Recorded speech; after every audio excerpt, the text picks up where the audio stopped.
Welcome back to the channel. In today's video, we're exploring one of the exciting enhancements introduced in Moodle 5.1, specifically around the Activity Chooser user experience.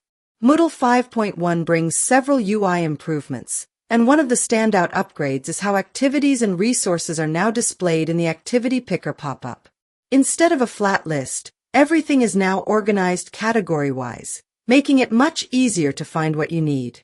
What's even smarter is that a single activity can now appear under multiple relevant categories, improving visibility and efficiency. So without further delay, let's jump into the Moodle screen and see these changes in action.